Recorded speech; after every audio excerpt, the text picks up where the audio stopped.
부끄러운 이야기지만 제가 고등학교 시절 처음 전도를 받아서 교회를 나왔을 때입니다. 하나님께 예배를 드리다 보니까 전도사님께서 그런 말씀하십니다. 예수님 믿으면 하나님께서 구원도 주시고 또 하나님께 기도하면 다 응답해 주신다. 기도하면 응답해 주신다는 그 말씀에 제 귀가 번쩍 열렸습니다. 그것은 고등학교 시절 제일 하기 싫은 게 무엇입니까? 공부하는 것, 시험 보는 것, 이게 제일 하기 싫은데 기도하면 응답해 주신다. 그 말씀을 듣는 순간 바로 저는 처음으로 하나님을 부르면서 기도하기 시작했습니다. 하나님, 내일 영어 시험 보는데 공부를 안 해도 시험을 잘 보게 하여 주옵소서. 결과가 어떻게 됐겠습니까? 네. 말씀 안 드려도 점수는 형편없었습니다. 그렇다고 해서 제가 응답을 안 해줬다고 해서 교회를 안 나온 건 아니고 지금 이 자리에 말씀 선포하는 걸 보면 그래도 계속 교회 생활한 것은 아실 수 있을 것입니다. 여러분, 우리가 예수님 믿으면 그리고 하나님께 기도하면 응답해 주신다. 그런 응답이라는 것을 우리는 항상 내가 생각하는 관점에서 내가 처한 환경에서 우리는 기도를 하는 것입니다. 그런데 하나님께서는 기도한 그대로 우리 하나님은 응답해 주시는 하나님이신 줄 믿습니다. 그런데 우리의 생각을 넘어 하나님의 더 크고 넓으신 뜻이 있으신 줄 믿습니다. 저는 영어 시험 잘 보게 해달라고는 했지만 성적은 제대로 못 받았습니다. 그럼에도 불구하고 하나님께서 저의 기도를 들어주셔서 제 마음을 변하게 해주신 것입니다. 그것이 무엇입니까? 예전에는 그렇게도 싫었던 공부가 어느 순간 공부가 좋아지게 만들어 주신 것입니다. 그렇게 시험 보기 싫었던 그 시간이 시험 시간이 오히려 나의 실력을 체크하는 시간이라 기다려지는 이러한 시간으로 변화가 되었다라는 것입니다. 우리는 예수님 믿으면 주님께서 나에게 주어진 모든 환경을 나의 생각대로 다 바꿔주실 것이다. 그렇게 생각하기 쉽습니다. 여러분, 주님께서 바꿔도 주시지만 우리 주님은 더 근원적인 치료와 근원적인 응답을 해주시는 하나님이신 줄 믿습니다. 그래서 오늘 본문 마태복음 16장 24절 보면 이에 예수께서 제자들에게 이르시되 누구든지 나를 따라오려거든 자기를 부인하고 자기 십자가를 지고 나를 따를 것이니라. 이렇게 제자들에게 말씀하시는 것입니다. 특별히 누가복음을 보게 되면 날마다 자기 십자가를 지고 나를 따르라.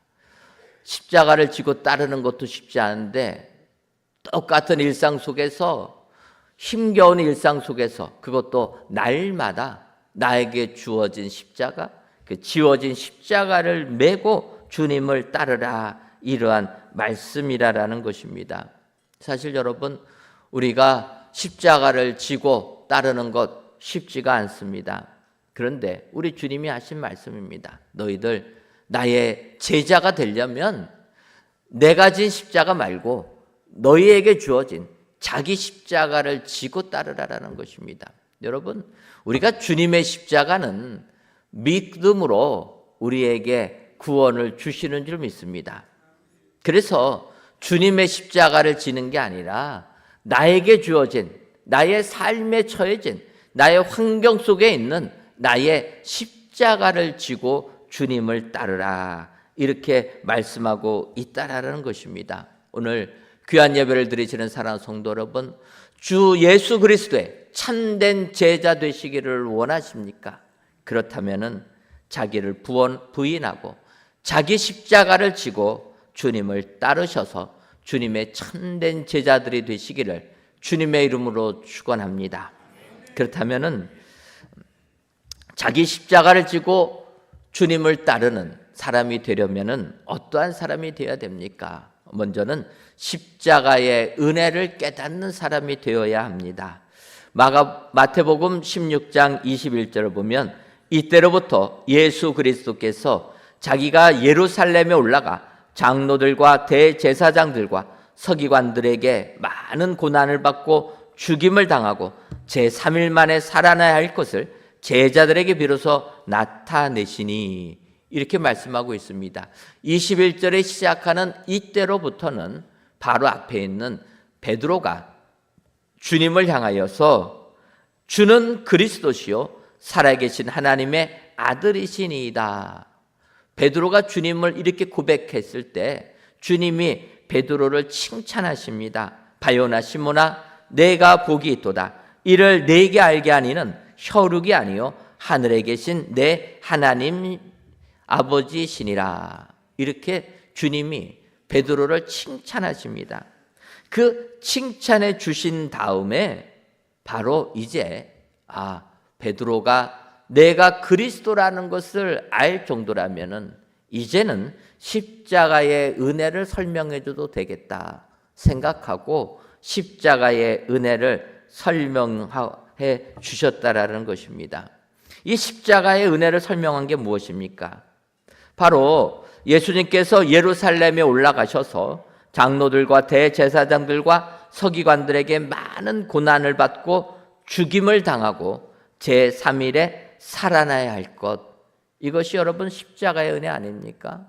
복음이라는 것은 예수님께서 우리를 구원하기 위하여 이 세상에 오실 것과 우리 죄를 대신 지시고 십자가의 죽음을 당하실 것과 또 죽음을 당하셨지만 사흘 만에 부활하실 것과 또 하늘로 승천하신 후에 이 땅에 다시 오실 것을 말씀하시는 것이 우리가 믿는 복음의 핵심이 되는 것입니다. 그런데 우리가 이와 같은 복음을 들을 때 예수님께서 부활하셨다, 예수님이 승천하시고 이 땅에 다시 오실 것이다 라는 것은 영적인 부분 아닙니까? 그래서 세상 사람들은 이거는 과학으로 설명이 안 되니까 믿으라고 하니까 그걸 그냥 믿는 겁니다. 오히려 이 부분에서는 거침돌이 많이 되지 않습니다. 그런데 세상 사람들이 오히려 더 받아들이기 어려운 부분이 있습니다. 그것은 십자가 사건이라는 것입니다. 부활하심과 승천하심은 남의 이야기 같아서 그들에게 그렇게 꺼리낌이 되지 않습니다. 그런데 십자가는 우리가 이 세상에서 생각하고 이 세상에서 느낄 수 있는 이치와 맞지 않으니까 십자가의 은혜는 그들이 받아들이지를 못한다라는 것입니다.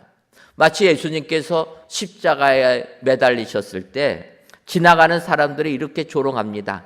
성전을 헐고 사흘에 짓는 자여, 내가 만일 하나님의 아들이거든 자기를 구원하고 십자가에서 내려오라. 세상적인 이치라라는 것입니다. 그들이 비난합니다. 지금 십자가에서 내려올지어다. 그리하면 우리가 믿겠노라. 이 땅에 사는 사람들이 세상 이치와 맞지 아니하는 십자가의 사건을 얘기하니까 그들은 조롱하는 것입니다. 아니, 우리를 구원해 줄 메시아라고 하는 그리스도가 어떻게 십자가에 달려서 죽임을 당하느냐? 자기도 구원하지 못하고 죽는 자가 어떻게 온 인류를 구원하겠다고 십자가에 매달리느냐? 십자가에서 내려오라. 그러면 우리가 당신을 그리스도로 메시아로 믿겠다. 이렇게 이야기한다라는 것입니다. 여러분, 예수님께서 십자가에 달려 돌아가신 이 십자가의 은혜가 어떤 은혜입니까? 예수님께서 당신을 구원하지 못해서 능력이 없어서 십자가에 못 박히셔서 고통 속에 조롱 속에 죽임을 당하셨습니까? 아니신 것입니다. 예수님께서 십자가를 지신 이유는 이사야서 53장 6절에 예언한 것처럼 우리는 다 양 같아서 그릇 행하여 각기 제 길로 갔거든 여호와께서 우리 모두의 죄악을 그에게 담당시키셨도다. 우리 예수님이 십자가의 고난을 받으신 것은 우리 모두의 죄악을 하나님께서 주님께 담당시켰기 때문에 십자가의 고난을 당하셨다라는 것입니다. 그래서 갈라디아서 1장 4절과 5절을 보면 그리스도께서 하나님 곧 우리 아버지의 뜻을 따라 이 악한 세대에서 우리를 건지시려고 우리 죄를 대속하기 위하여 자기 몸을 주셨으니 영광이 그에게 세세토록 있을지어다. 아멘. 이렇게 사도 바울이 고백하는 것입니다. 예수님이 어떤 분이십니까? 아버지의 뜻을 따라 우리를 건지시려고 우리 죄를 대속하기 위하여 자기 몸을 주셨다라는 것입니다. 여러분, 십자가의 은혜는 우리의 죄를 죄 없으신 예수님이 대신 짊어지시고 죽음을 당하심으로 우리의 죄를 사해 주시기 위하여서 십자가의 고난을 받으신 것이 바로 십자가의 은혜인 것입니다. 2000년 전에 돌아가신 예수님, 우리의 죄를 대신 지시고 십자가의 죽음을 당하신 그 예수님, 그 예수님을 2000년이 지난 오늘 우리가 그 예수님을 믿으면 우리 죄도 사함을 받게 될 줄 믿습니다. 세상 이치와 세상 지혜로는 이해가 되지 아니어도 이것이 하나님의 능력이라고 성경은 말씀하고 있습니다. 고린도전서 1장 22절부터 24절을 보면 유대인은 표적을 구하고 헬라인은 지혜를 찾으나 우리는 십자가에 못 박힌 그리스도를 전하니 유대인에게는 거리끼는 것이요 이방인에게는 미련한 것이로되 오직 부르심을 받은 자들에게는 유대인이나 헬라인이나 그리스도는 하나님의 능력이요 하나님의 지혜니라. 십자가의 은혜를 사도 바울이 선포하고 있다라는 것입니다. 오늘 귀한 예배를 드리시는 사랑 성도 여러분, 진정으로 주님의 참된 제자 되기를 원하십니까? 그렇다면은 십자가의 은혜를 바로 아셔서 자기를 부인하고 자기 십자가를 지고 우리 주님을 따르시는 은혜의 모든 성도님들이 되시기를 주님의 이름으로 축원합니다. 다음으로 자기 십자가를 지고 주님을 따르는 사람이 되려면 하나님의 일을 생각하는 사람이 되어야 됩니다. 마태복음 16장 23절을 보면 예수께서 돌이키시며 베드로에게 이르시되 사탄아 내 뒤로 물러가라. 너는 나를 넘어지게 하는 자로다. 내가 하나님의 일을 생각하지 아니하고 도리어 사람의 일을 생각하는도다 하시고, 이렇게 예수님께서 베드로를 책망하십니다. 베드로 어떠합니까? 주는 그리스도시요 살아계신 하나님의 아들이십니다. 고백할 때 예수님이 칭찬하십니다. 그리고 그의 고백을 들으시면서 십자가의 은혜를 설명하니까 베드로가 말렸다라는 것입니다. 오히려 예수님 붙잡고 항변하며 말리는 것입니다. 이때 주님이 하십니다. 사탄아 내 뒤로 물러가라. 그러면서 베드로에게 이런 말씀을 하십니다. 내가 하나님의 일을 생각하지 아니하고 도리어 사람의 일을 생각하는도다. 여러분, 베드로는 조금 전까지 예수님은 그리스도라 고백하는 믿음의 사람이었습니다. 그런데 그 바로 다음 순간 베드로가 한 게 무엇입니까? 주님의 책망을 보게 되면 내가 하나님의 일을 생각하지 아니하고 사람의 일을 생각하는 사람이 되었다. 이것은 우리가 예수님 믿고 믿음 생활하는 우리들에게도 동일하게 나타나는 현상이라는 것입니다. 은혜 충만히 받고 기쁨 넘치고 나서 바로 다음에 우리의 삶이 하나님의 일을 생각하는 게 아니라 사람의 일을 생각한다는 것입니다. 한순간에 은혜 다 잊어버리고 내 생각, 내 뜻을 관철하려고 사람의 일을 하는 사람이라는 것입니다. 여러분, 이것은 믿음의 조상이라고 하는 아브라함도 마찬가지였다라는 것입니다. 우리가 아는 대로 창세기 11장부터 보게 되면 아브라함이 언급됩니다. 11장 27절을 보면 아브라함의 아버지 데라가 아브라함을 낳고 아브라함은 사라와 결혼했는데 자식이 없었다 하면서 아브라함을 언급하기 시작합니다. 그러니까 여기서 보게 되면 아브라함이라는 사람, 그 사람은 가정을 이루었지만 아직까지 자녀가 없는 사람이었다. 그의 일생을 끝까지 따라다니는 것이 자녀가 없는 문제였다라는 것입니다. 믿음의 사람임에도 불구하고 그는 사람의 생각을 할 때가 너무나 많았다라는 것입니다. 창세기 12장 1절과 2절을 보면 여호와께서 아브라함에게 이르시되 너는 너의 고향과 친척과 아버지의 집을 떠나 내가 네게 보여줄 땅으로 가라. 내가 너로 큰 민족을 이루고 내게 복을 주어 내 이름을 창대하게 하리니 너는 복이 될지라. 하나님께서 아브라함에게 약속해 주시는 겁니다. 내가 너로 큰 민족을 이루겠다.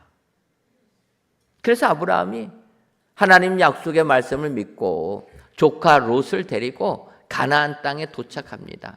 가나안 땅에 도착하니까 하나님께서 또 아브라함에게 이렇게 약속해 줍니다. 이 땅을 내 자손에게 주리라. 그런데 현실은 어떻습니까? 아브라함에게 아직 자녀가 없었다라는 것입니다. 그때 아마 아브라함은 그렇게 생각했을 것입니다. 비록 나의 자손은 없지만 조카 롯이 있으니까 우리가 민족이 큰 민족을 이룰 수 있을 것이다. 이렇게도 생각할 수 있었을 것입니다. 그런데 어떤 문제가 생깁니까? 가나안 땅에 정착하다 보니까 조카 롯과 땅이 좁아가지고 같이 살지를 못합니다.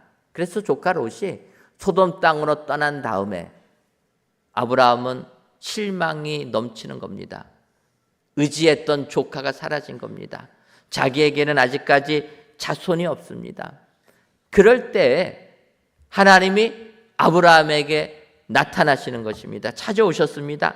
이때 아브라함은 창세기 15장 2절과 3절에 이렇게 얘기합니다. 아브라함이 이르되 주 여호와여 무엇을 내게 주시려고 하나이까? 나는 자식이 없사오니 나의 상속자는 이 다메섹 사람 엘리에셀이니이다. 아브라함이 또 이르되 주께서 내게 씨를 주지 아니하셨으니 내 집에서 길린 자가 내 상속자가 될 것이니이다. 자손을 하늘의 별과 같이 바다의 모래와 같이 번성시켜 주시겠다. 하나님이 약속하셨는데 현실은 아무것도 이루어진 게 없습니다. 아직까지 자식이 없습니다. 믿고 의지했던 조카는 떠나버렸습니다. 그때 하나님이 나타나니까 아브라함이 얘기합니다. 우리 집의 상속자는 이 다메섹 사람 엘리에셀밖에 없습니다. 절망하면서 하나님께 항변하는 것입니다. 그때 하나님께서 4절을 보면 여호와의 말씀이 그에게 임하여 이르시되 그 사람이 내 상속자가 아니라 내 몸에서 날 자가 내 상속자가 되리라 하시고, 분명히 하나님께서 엘리에셀이 아니고 내 몸에서 날 자가 너의 상속자가 될 것이라 다시 말씀해 주십니다. 그때 6절을 보면 아브라함이 여호와를 믿으니 여호와께서 이를 그의 의로 여기시고, 그 말씀을 아브라함이 믿었다라는 것입니다. 상속자는 엘리에셀이 아니고 너에게서 날 자라 믿었다라는 것입니다. 그러면 여러분, 이렇게 믿었으면은 그 믿음 끝까지 가야 되지 않습니까? 그런데 현실은 아니라는 거예요. 믿음의 조상임에도 불구하고 어떻게 됩니까? 그럼에도 불구하고 자녀가 태어나지 아니할 때 창세기 16장 2절을 보면 사레가 아브라함에게 이르되 여호와께서 내 출산을 허락하지 아니하셨으니 원하건대 내 여종에게 들어가라. 내가 혹 그로 말미암아 자녀를 얻을까 하노라 하매 아브라함이 사레의 말을 들으니라. 아브라함이 누구의 말을 듣습니까? 사레의 말을 들었다는 것입니다. 그래서 사레의 여종 하갈을 취하여서 이스마엘을 낳은 것입니다. 여러분, 하나님이 너의 자손으로 번성케 해주겠다 약속해 주시고 그것을 믿었다라면 현실에서 아직 자녀가 태어나지 않아도 믿고 나가야 되는 것 아닙니까? 그런데 하나님의 일 생각하지 않는 겁니다. 사람의 계획하는 겁니다. 당장에 안 이루어지니까 계산하는 것입니다. 그래서 아브라함이 사라가 제안한 그 제안 받아들이고 하갈을 취하여서 이스마엘을 낳는 것 아닙니까? 여러분, 이스마엘을 낳았을 때 아브라함 가정이 어떻게 됩니까? 그 전에 없었던 온갖 갈등과 불화가 그 가정에서 일어나고 말았다라는 것입니다.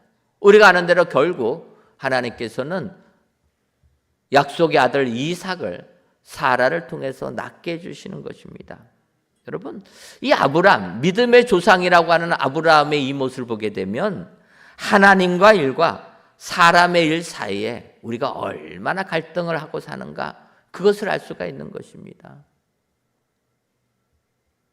우리 인간은 하루라도 날마다 자기 십자가를 지지 못하면 어느 순간 사람의 일로 살아갈 수밖에 없는 것입니다. 자연스럽게 이 땅을 살아가니까 우리는 사람의 일로 가는 것입니다. 사람의 생각 따라 가는 것입니다. 이것을 이겨내고 하나님의 생각, 하나님의 일을 하려면 날마다 나에게 주어진 십자가를 지고 가야 된다는 것입니다. 주어진 십자가 벗어버리라는 게 아닙니다. 지고 가라라는 거예요. 여러분, 우리가 예수님 믿는다고 내 삶이 180도 달라지는 게 아닙니다. 환경은 똑같습니다. 그러나 십자가를 지고 나아갈 때 우리에게 놀라운 변화의 역사가 임하게 될 줄 믿습니다. 사람의 일이 아니라 하나님의 일을 행하는 자에게 주의 참된 제자가 된다. 오늘도 날마다 내 자신을, 내 생각을 십자가에 못 박으시고 주의 일만을 생각하시고 하나님의 말씀에 순종하셔서 주님의 참된 제자들이 되시기를 주님의 이름으로 축원합니다. 마지막으로 자기 십자가를 지고 주님을 따르는 제자가 되려면 잃으면 찾음의 역설을 아는 사람이 되어야 된다, 이렇게 말씀하고 있습니다. 마태복음 16장 25절을 보면 누구든지 제 목숨을 구원하고자 하면 잃을 것이요 누구든지 나를 위하여 제 목숨을 잃으면 찾으리라. 예수님께서 말씀하시는 겁니다. 사람은 이 땅을 살 때 다 자기 목숨 구하려고 살아갑니다. 그러니까 당연한 것 아닙니까?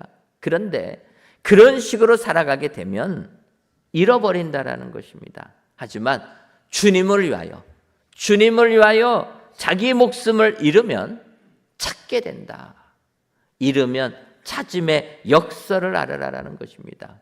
저는 이 부분을 보게 되면 우리나라 이순신 장군이 생각납니다. 이순신 장군 어떤 분입니까?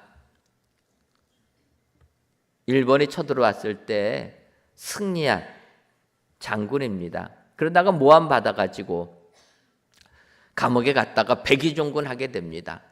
다시 일본이 쳐들어오니까 능력이 안 되니까 이순신 장군 백의종군 시킵니다.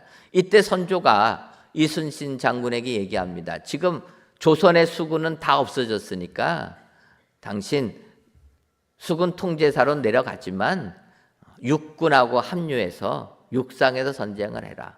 그때 이순신 장군이 한 말이 있습니까? 유명한 말입니다. 무엇입니까?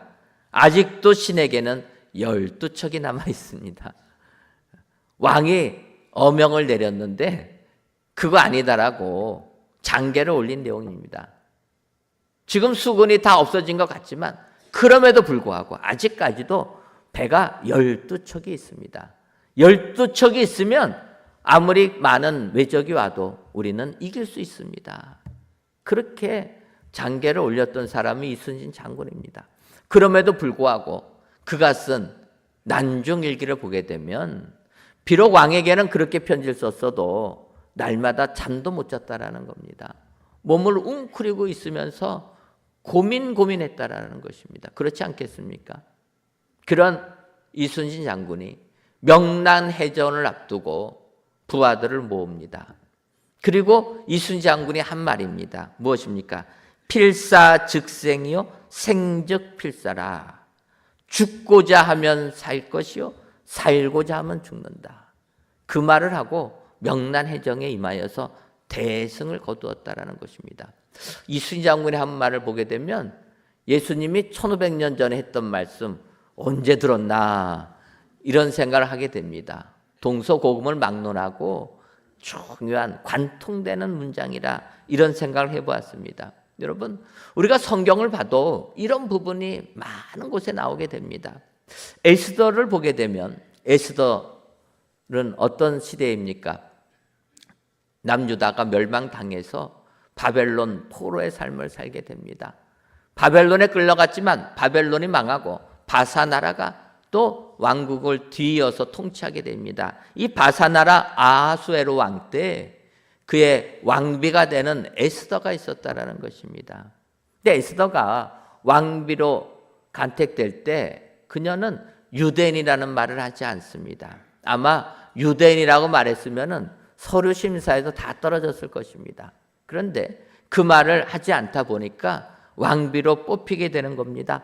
아하수에로 왕이 에스더를 어느 정도 좋아했냐면 에스더 2장 17절과 18절을 보면 왕이 모든 여자보다 에스더를 더 사랑하므로 그가 모든 처녀보다 왕 앞에서 은총을 얻은지라. 왕이 그의 머리에 관을 씌우고 와스디를 대신하여 왕으로 삼은 후에 왕이 크게 잔치를 베푸니 이는 에스더를 위한 잔치라. 모든 지방관과 신하들을 위하여 잔치를 베풀고 또 각 지방의 세금을 면제하고 왕의 이름으로 큰 상을 주니라.